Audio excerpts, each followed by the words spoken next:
These ACC Football Week 13 power rankings are, of course, indisputable.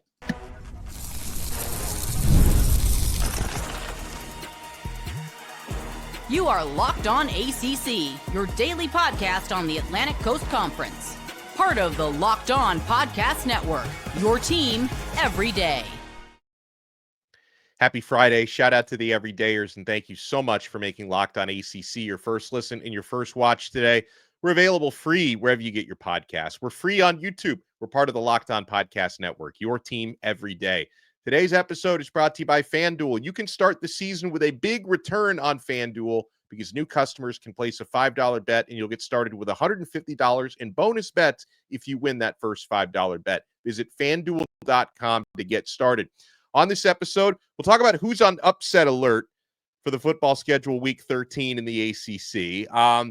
I'd like for both of us to take a stab at what SEC bias really means, right? When we're talking about the ACC fighting for playoff respect and the commissioner, Jim Phillips, is speaking out. But Kenton, I'd like to dive head first into our week 13 ACC football power rankings. And okay, I'd like your take on because I'm leaning to SMU at number one. You know, they do lead the ACC standings. I also feel like they have shown, you know, maybe less of a glaring weakness than Miami has shown, who I have Miami ranked number 2. So Miami has shown more of a weakness on the defensive side, but I also think Miami probably has more of a strength when it comes to their offense. SMU's offense is very good. Miami's is number 1, but I did lean to SMU at number 1, Miami number 2. Do you agree? Absolutely. It is not just about your highest peak, because if we're talking about highest peak, that is a criteria by which, you know, things would be very different in terms of our power rankings because of certain teams that when we saw them play their best football, they looked phenomenal. But that was one game. And the rest of the games, I tell everybody, you get one really great game out of every team. You get one really terrible game out of every team. And everything else in the middle is who you actually are. And that's, for the most part, what we're talking about here. We're not talking about the one from Miami and the one from SMU. We're talking about the 10. If we go best game for best game, I would struggle to pick SMU in that game. But if we go average for average, I think SMU's got that one every time. Yeah, so for SMU, I went over their resume, Miami's resume, everyone else's. I would say for SMU, their most quality wins are the ones over Pitt and Louisville. Their lone loss was to BYU. Now that's a better loss than Miami's loss to Georgia Tech. Right. So that's another reason why SMU gets the nod at number 1. Miami's best wins. The one over Florida has aged very well. That was also on the road at the Swamp to start the season. The win over Louisville is another one. Miami's lone loss came to Georgia Tech. Then I go Clemson number 3, Kenton. And, you know, it's looking over, and the Clemson fans already, they're not huge fans of ours sometimes. But when I was looking over their resume, it's like they've looked really good in certain games. The resume is not like as good as I even realized. Like I would say their best wins were the one over Pitt that they just got, win over Virginia Tech, but they've got losses to Louisville and UGA, and against Georgia, they weren't even competitive in that game. So it's like Clemson's actual resume of like who they've beaten, when I actually went over, it didn't look as good as I thought it might look, if we're being honest. Dono, you and I don't want to disrespect these teams. These are ACC teams. You and I want to put on the bias and say, oh, yeah, Clemson looks amazing. They look fantastic. They haven't. Yeah. You said their best win is against who? Are either one of the teams that you just – I'm sorry. Pitt is the only bowl-eligible team that they have beaten in terms of the Power Four so far this year. Am I incorrect there? Well, let me give you all their wins, just so we're not leaving anything out. You know, they beat up on Appalachian State. Okay. They beat up on NC State. They beat up on Stanford. They beat up on Florida State, which is the free space on everyone's bingo card this year. Absolutely. They beat up on Wake Forest. They did, you know what? Maybe their win over Virginia, I would say, because Virginia has looked good at times this year. So maybe that might even be a better win than Virginia Tech, but they've beaten Virginia Tech, and most recently Pitt. So those are their wins, with, again, the losses being 34-3 against Georgia in the opener and 33-21 when they lost to Louisville. So just making sure here, okay? Because I know NC State isn't. I know Stanford isn't. I know Florida State isn't. I know Wake Forest isn't. I know Virginia isn't. I know Virginia Tech isn't. Pitt is the only Power 4 team that they've beaten that's bowl eligible this year, huh? Yeah. Oh, okay. And the resume doesn't look now in some of their wins, they looked really impressive. So I don't take that away from them, but Absolutely not. The actual resume of who they've beaten doesn't look as good as I thought it would. Absolutely. I mean, the thing is this. We discussed this before in terms of, hey, this team dominates bad team. They will dominate you. Yeah. If you are not a good team, if you are not ready, if you're not coming out ready to be firing on all cylinders, they look like the 2024 Detroit Lions. You understand? They are ready to hang 50 on you. 50. Yeah. However, if you are a good team, they'll struggle a little bit. They'll struggle a little bit. And I will say this. I think Pitt is a good team. I do. They beat a good team in Pitt. Yeah. That is the only team that they have beaten. It's week, 10, 11? And we're talking about one team is bowl eligible at this point in time? It's week 13, actually. I mean, most teams have had 2 bye weeks by now, but it's week 13. Man, it's week 13, and we only talking about one team is bowl eligible. Get out of here. Get out of here. I don't care. I don't care if every Clemson fan hates me. Get out of here, man. Get out of here. So, okay, I got to admit, beyond the top 3, it gets tricky because most teams in the ACC are at 3 conference losses. There's a very meaty part of the bell curve. So, and again, like it sounds funny to say this given who they just lost to and how they just lost to them, but I'm leaning Louisville at number 4 here, because again, when they've, and they beat Clemson, who again has looked impressive in some of the games. They beat number 3 on my list. So I'm going to go Louisville at number 4. Their best win was against Clemson. Their worst loss was this one that just happened against Stanford. So Louisville at 4. I go Pitt at 5. Georgia Tech at 6, Syracuse at 7. I'm going through all the 3-loss teams. Duke at 8, Virginia Tech at 9, Virginia at 10, North Carolina at 11. Let me give you a visual aid to help because I know I just ran through a lot of stuff there. I hate how this cuts off half of my face and it cuts off all of yours. But let me give you the visual aid. Well, what do you think of the middle part of that? I think 4 and 5 need to be switched. Yes, Pitt is on a very big losing streak. But here's the beauty of this. Louisville fans who feel like I'm disrespecting you, there's going to come a chance this Saturday to prove it. There's going to come a chance this Saturday, shortly after this recording. And if I'm wrong, y'all know me. I don't have no problem coming on this show and eating crow. I do have a problem coming on this show and eating Arby's. I'm not going to do that. That's disgusting. But if I am wrong, I will gladly come on here and say, hey, listen, Louisville showed me something I didn't know that they had. They whooped the wheels off Pitt, or they escaped with a win against Pitt, whatever the case may be, there. With that being said, I think the rest of what you got there, I think the rest is pretty spot on, pretty accurate. I might, if it weren't for Georgia Tech's upset, I might want to move them down, but you got to leave them there for beating Miami. Yeah. Duke and Syracuse, I feel like they're 7A and 7B. Yeah, it's hard. It really is. That's a tough one. Virginia Tech at 9 feels right. Virginia at 10 feels right.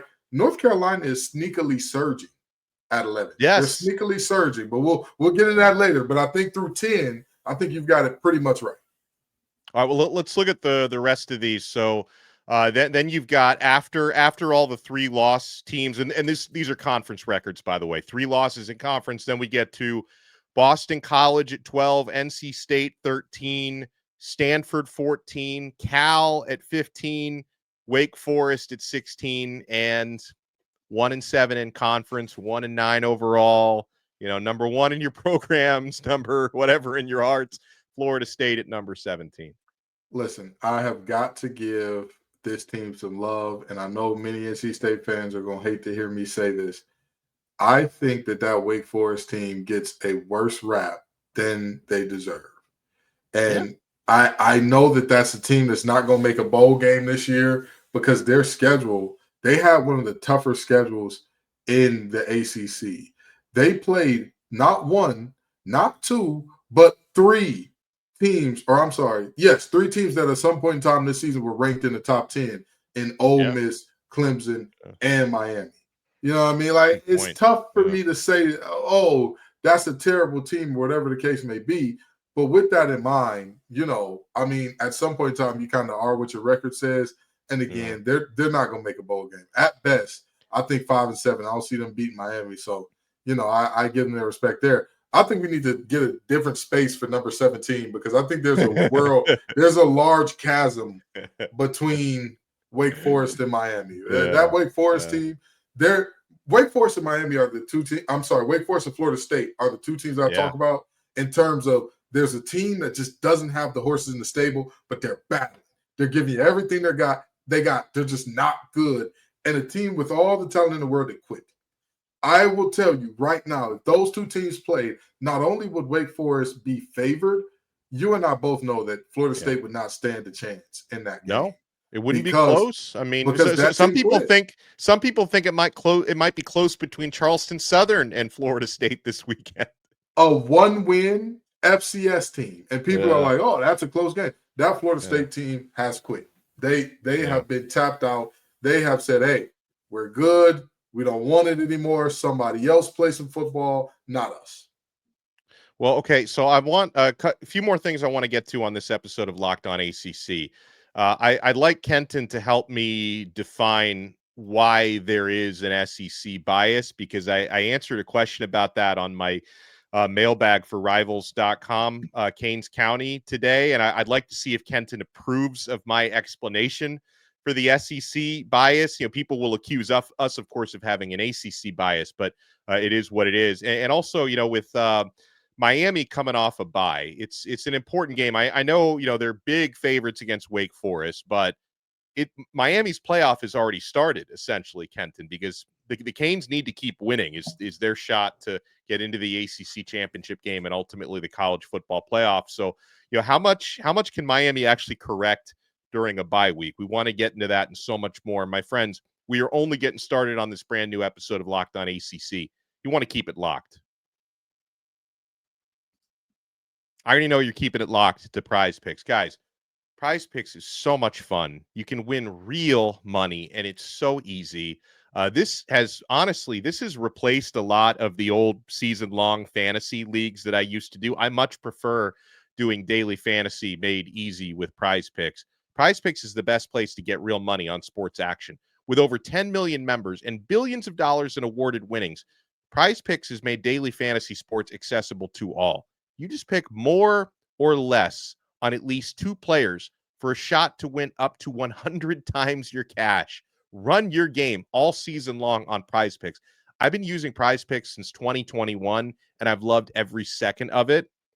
Guys, if you sign up today, you can get $50 instantly when you play $5. You don't even need to win to receive the $50 bonus. It's guaranteed. Prize Picks also offers weekly promotions that can lead to big payouts like Taco Tuesday each Tuesday. Prize Picks discounts select player projections up to 25% to provide even more value for your lineups. Guys, it takes me less than 60 seconds to make my selections. You simply select 2, 3, 4, 5 players, predict if they're going to go more or less than on their stat projections, and you're winning real cash. And you can go cross sport and cross league with it. I can have 2 soccer players, 2 NBA players, an NFL player, and so on my selection. They got a lot of college football selections on there as well. I'm telling you guys, you need to check this out. Download the app today, Prize Picks, and use code LOCKEDONCollege to get $50 instantly after you play your first $5 lineup. Prize Picks, run your game. Thank you so much for making this episode of Locked On ACC your first listen and your first watch today. We're available free wherever you get your podcasts. We're free on YouTube. We're part of the Locked On Podcast Network, your team every day. All right, so Kenton, I do a weekly mailbag column at canescounty.com on Rivals, and I received this question from a Locked On Canes listener by the name of Dat Dude 239. I don't think that's his real name, but you get me. He says, in your opinion, Why does the SEC get favored so much? He says, I understand on a week-to-week basis the teams overall are better, but to me, the SEC is top-heavy, he says. They only have the same 2 schools to play for the SEC or national championship every year. What's your thought? He says, because I'm tired of Miami slander and hearing that the ACC is such a bad conference, he said. So here's how I answered it, Kenton. And by the way, you were part of my inspiration for this answer. So you let me know if I left anything out here. So I wrote back to him. I said, listen, on one hand, to be fair, Kenton, because I'm not saying the SEC isn't the best conference, because the SEC, they have earned their reputation to an extent. Because I went back and looked at national championship winners for this century, Kenton. And since 2000, 16 of the past 24 national championships have been won by teams that are currently in the SEC. That includes Oklahoma and Texas, who were added later, of course. But but I did go on to say the SEC bias is over the top. And this is where I drew your inspiration. I wrote, the media creates a cycle where SEC teams wind up with a better strength of schedule, because strength of schedule is determined by the media rankings of the teams that are on your schedule. So the media ranks them all high preseason. Strength of schedule gets inflated, rinse and repeat. And I said, because of that media cycle, parity in the ACC, like we just talked about how many 3-conference loss teams are in the ACC. There's been a lot of parity, but parity in the ACC causes people to say, well, none of those teams are good. But when parity happens in the SEC, it gets celebrated. And the example that I used, Kenton, was you notice how differently Vanderbilt's upset win over Alabama, how differently that was covered from, say, Georgia Tech's upset win over Miami, right? The narrative was amazing for Vanderbilt, but when Georgia Tech wins, wow, Miami completely fraudulent. What was the narrative out there?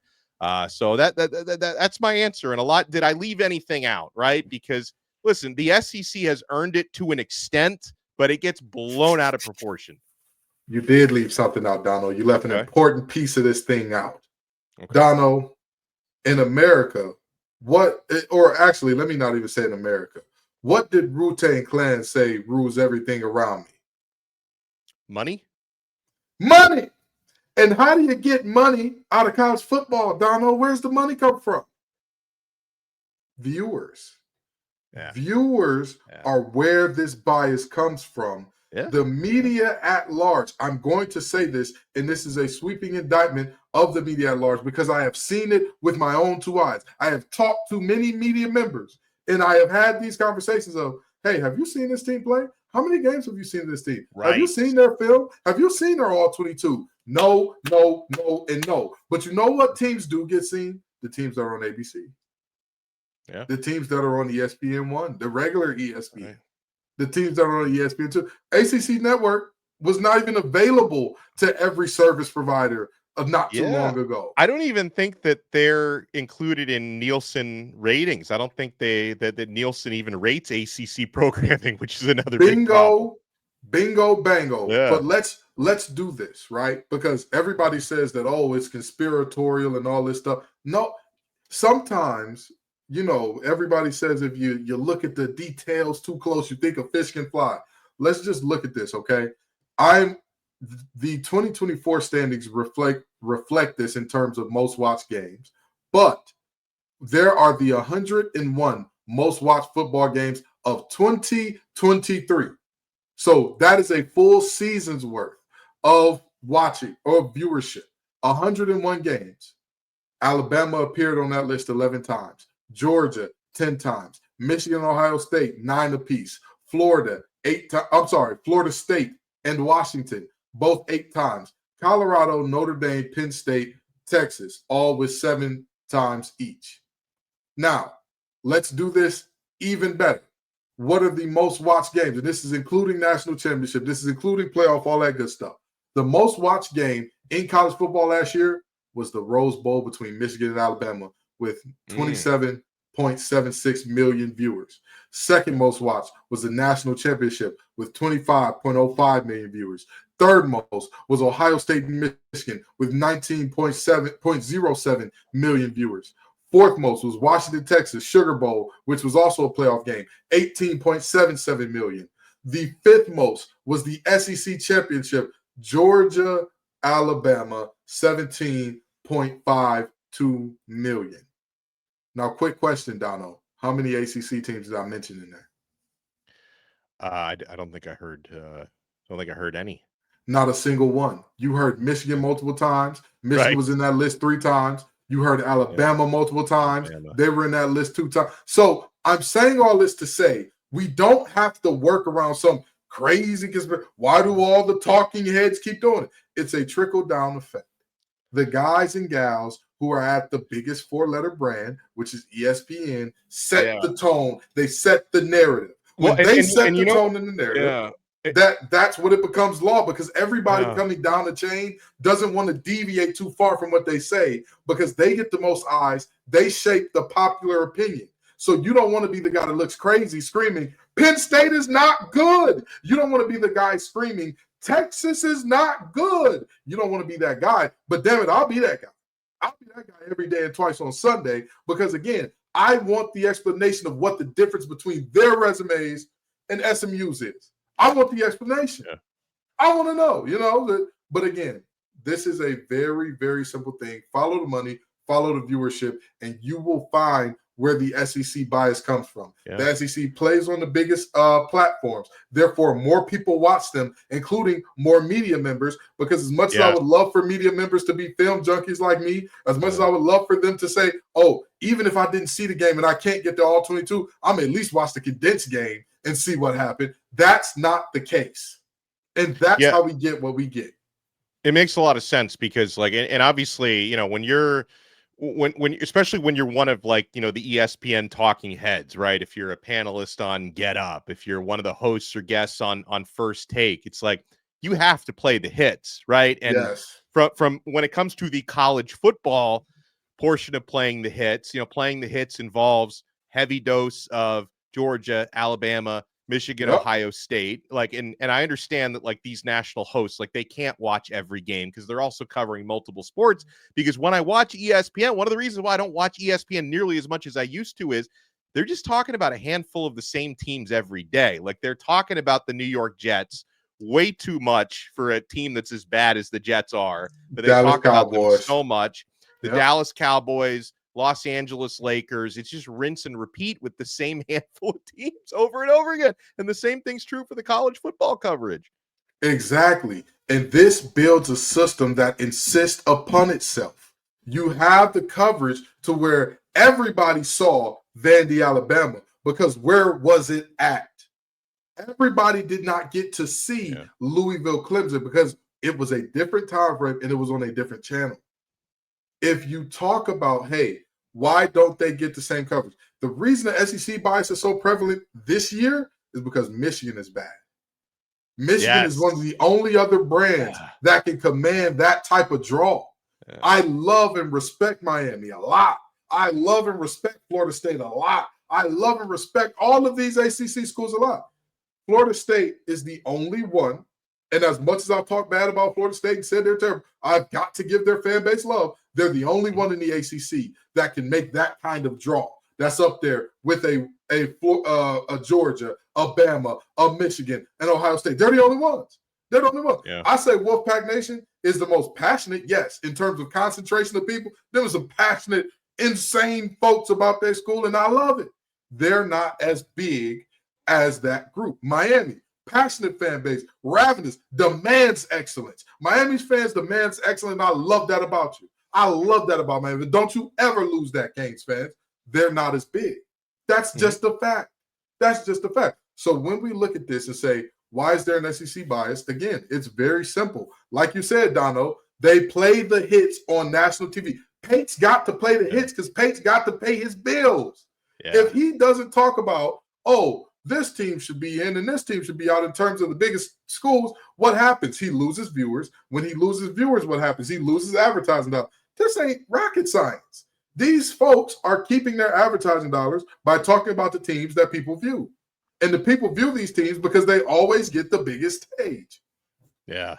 And that makes a lot of sense. And again, it comes back to a cycle that's created. Well, we got more to talk about on this episode of Locked On ACC. How much can Miami actually tweak during their bye week? Well, they're coming off their bye week, taking on Wake Forest on Saturday. And also, who's on upset alert this weekend? You want to keep it locked right here. We're not done yet on this brand new episode of Locked On ACC. The weekend's coming up, and you know what that means. It's Z-Biotics time. It is pre-alcohol time, my friends. Z-Biotics pre-alcohol probiotic drink is the world's first genetically engineered probiotic. It was invented by PhD scientists to tackle rough mornings after drinking. Here's how it works. When you drink, alcohol gets converted into a toxic byproduct in the gut. It's this byproduct, not dehydration, that's to blame for your rough next day. Pre-alcohol, though, produces an enzyme to break this byproduct down. Just remember to make Z-Biotics your first drink of the night. Drink responsibly, and you'll feel at your best tomorrow. Guys, it's so easy, and it works. Step 1, drink pre-alcohol. For best results, make pre-alcohol your first drink of the night. Step 2, drink responsibly. Pace yourself, hydrate, get a good night's sleep. Step 3, enjoy tomorrow. Wake up feeling refreshed and ready to take on the day. Go to zbiotics.com/lockedoncollege to learn more and get 15% off your first order when you use Locked On College at checkout. ZBiotics is backed with a 100% money-back guarantee. So if you're unsatisfied for any reason, they'll refund your money, no questions asked. Remember to head to zbiotics.com/lockedoncollege and use code LOCKEDONCollege at checkout for 15% off. Guys, we're also proudly brought to you by FanDuel. We're going to talk about who's on upset alert in just a second because you do have some big point spreads in the ACC this weekend, as you usually do. It's college football. I mentioned to you guys last week, I was betting on all the underdogs to cover, and every ACC underdog, they didn't all win, but they all covered the spread last week. So you want to be aware of this stuff and get ready to tackle the NFL action with FanDuel, America's #1 sportsbook. Because right now, new customers can bet $5 and get $150 in bonus bets if you win. The FanDuel Sportsbook app gives you everything you need to place live bets on the NFL all in one place. So when you get a hunch in the middle of the game, you can check out the latest stats, view live play-by-play, and so much more right on the same page where you place your bets. Just visit FanDuel.com to join today. Again, you'll get $150 in bonus bets if you win your first $5 bet. That's FanDuel.com. Never waste a hunch and make every moment more with FanDuel, an official sportsbook partner of the NFL.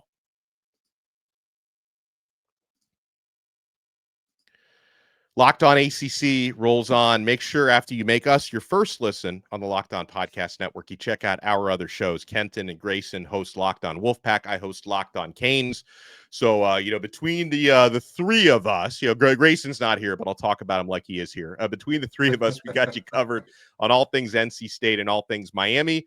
So Miami was idle last week, Kenton, coming off of their loss to Georgia Tech. So if for whatever reason they were ignoring any of their deficiencies earlier in the season, right? Because Miami's defense has given up a lot of points against most of their ACC opponents, except for Florida State, because they can't score on anybody. But against everybody else, Miami was giving up a lot of points. But up until that Georgia Tech game, Cam Ward and Miami's offense was hiding a lot of those deficiencies. They're now completely out in the open. Had a chance to hear from and speak to, Miami's defensive coordinator, Lance Guidry, a couple of Miami defensive backs, Daryl Porter Jr. and O.J. Frederick. And O.J. Frederick is having a spectacular season. Like for as rough as Miami's secondary has been, freshman cornerback O.J. Frederick is actually graded out as one of the best in the entire country. So he has not been the problem. But they talked about how,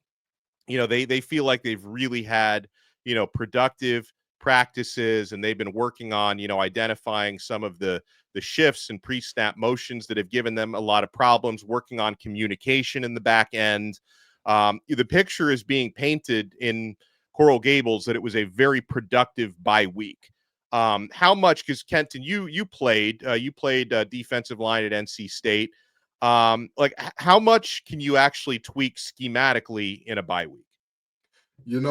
I'm going to tell you, you can change a lot, because if you think about what a scheme is, right?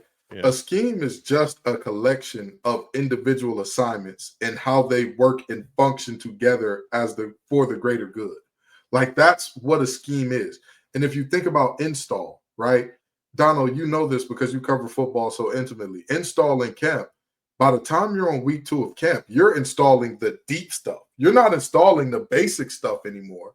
I'm not saying that you're changing the entire scheme by way of like, you're going to be an entirely different team, because the reality is, unless a team is seeing guys run wide open, or unless there are lots of runs where guys are going untouched, which that's not been the case with Miami. Guys have been close. They've been making bad decisions at the moment of truth. Guys have been in the gaps. They've been missing tackles horrendously, might I add. So this is a situation where Miami had to clean up execution things, and part of that was absolutely responding to pre-snap motion in a better way in terms of safeties and corners yo-yoing properly, in terms of who's up, who's high, who's low. It helps, but I don't think Miami needed an entirely new scheme. I just think they need execution, and we've got to be more physical defensively. You have to make your damn tackles. That's what it is. Yeah. In football, 9 times out of 10, the team that can block and tackle better will win the game. Yes, Cam Ward's a freak of nature. Does Cam Ward do any of those things? No. I think if they want him to win the Heisman, they should give him a few snaps at safety, right? You can't be much worse. Well, and I'll tell you this much. When they played Georgia Tech, who was the better team at blocking and tackling? Georgia Tech. You see what I'm saying? That 9 times out of 10, even with this, new world that we live in, where we've got multiple quarterbacks throwing for 4,000 yards and 40 touchdowns and all that good stuff. And that's a little bit of hyperbole. We don't see a ton of quarterbacks throwing for that, but you get the point. It's a much different game than it was in the early 2000s and so on. We still know run the damn ball is king. Teams who can run it effectively have a much better shot at winning it all than teams that cannot. That's just the reality. Because, again, that running and tackling, that physicality required to run the ball at a high level, it speaks volumes for your team. So, I don't think Miami needs to clean up a ton in terms of scheme, but I do think that communication that you spoke about and the very basic, like, you two guys, how do you handle this assignment? When we see this motion, how do we react to it? I think that was pivotal, but I don't think that was much of a scheme change. But if we are talking scheme, these players aren't dumb. They have in camp by week 2, you're installing the intricacies and the counters to the plays that you always run. So if you think about that in the sense of I'm game planning, I'm game prepping, you have more than enough time to schematically make any changes you need. I think you characterized it right, though. I probably characterized it wrong. Like I'm not expecting schematic changes so much as more focus on perfecting assignments. So I think you probably characterized it correctly in that sense. And coming off their bye week and coming off their first loss of the year, Hurricanes I'm looking at Miami as now 25-point favorites at home against Wake Forest. I'm gonna sit this one out, Kenton. Like I wouldn't feel confident enough to bet this one either way in terms of the spread. I don't expect Miami to lose this game outright. I'd probably be a little bit more and Wake Forest can put up some points. Their defense is awful. Their offense can put up some points, which could be, concerning for Miami's defense. So I don't know what to do. I think the 25-point spread is probably too big. Yeah, I think around 20 and a half would have been perfectly fine with me here. I wouldn't really put Miami on upset alert. Maybe I would if they weren't coming off a bye and if they weren't coming off their first loss. I'm expecting a positive reaction from Miami this week. So I don't think that Miami will lose, but I also covering a 25-point spread, that's dicey. They win and they cover this game. They win and they cover. This is a pissed off Miami that knows they need style points. They know that. This is no longer a matter of, all that winning ugly. You can do that if you're undefeated. TCU won they didn't win the Big 12. They lost in the Big 12 championship, but they got to the Big 12 and got into the playoff despite not being the Big 12 champion because they were undefeated up until that point, and they were undefeated ugly. They weren't dominating, blowing teams out by a ton. They just, they did what they need to do to have more points than the opponents, and that's all they needed. Miami is no longer there. They know that it's about styling, profiling, run it up. And with that being said, I think that the talent that they have just overwhelms Wake Forest. So I'm looking at other double-digit spreads this week. We've already a couple times this week we've talked about Florida State favored by more than 30 points, 33.5 against Charleston Southern. We both expect Florida State to win, but it's just a crazy, even against an FCS team. That's a big spread for Florida State. How about do you think does SMU cover a 10-point spread on the road? SMU are favored by 10 on the road against Virginia. Virginia, they beat Pittsburgh. They've kept some games close this year. Do you think does Virginia have a chance to win the game outright or at least cover that double-digit spread? Virginia definitely has a chance to cover, and they also have a chance to win outright. While SMU also knows that they're in the style point range, I don't think they have a style point team. Don't get me wrong. This is a very good team. Don't get me wrong. This is a team, and I know that sounds crazy, given I believe SMU's average margin of victory is about 20 points. I believe it's somewhere thereabouts this year. With that being said, as we have seen this team go on later and later in the season, games have gotten closer and closer for them. In terms of a 1-point win against Duke, in terms of a 10-point win against Boston College, I'm not sure that they cover that big of a spread, but I think SMU comfortably wins. I wouldn't be surprised if they covered at all, though. I wouldn't be surprised if the Pony Express covers. Let me give you one more double-digit spread. I'm actually a little bit surprised by this one because this is one of the oldest rivalries in college football. Cal are favored by 14.5 against Stanford. That and believe it, I do not doubt that Cal is the better team. They are. Yes. Stanford somehow has a better conference record than Cal, which I'm still scratching my head about that one. But 14.5 points for a rivalry like this, that's a big spread. And it's not like Cal, they haven't exactly taken care of business this year. I'm going to tell you this. This is why this has happened, okay? I don't know what it is. If I could predict it, if I perfectly knew, I would tell you, Dono. But there's something about that Stanford team that they literally seesaw every single week between up and down. You beat Syracuse, and then you lose by 26, and then you lose by 24, and then you lose by 42, and then you lose by 30, and then you lose by 3, and then you lose by 31, allowing NC State to score not just their most points this season, most points they have ever scored in an ACC football game. And by the way, NC State is one of the original ACC teams. You understand? They've been in this thing for forever. That's right. And they have never scored as many points in an ACC football game as they did in this one. So I look at that and I say, they went out and beat Louisville last game. What does the pattern tell you, Dono? Yeah, they're primed they're due for a bad. They're due for a bad loss. You're right. They're due for letdowns. Cal, go ahead and do your thing. Fernando Mendoza, make your case for why you belong in that top half of the conference quarterback conversation. I love it. Well, that'll do it for us this week. Make sure you follow Kenton on X at TGIF_Kenton. Follow me at Alex Dono. And everyone enjoy the games this weekend. We'll talk to you next week on another episode of Locked On ACC. We are part of the awesome Locked On Podcast Network, your team every day.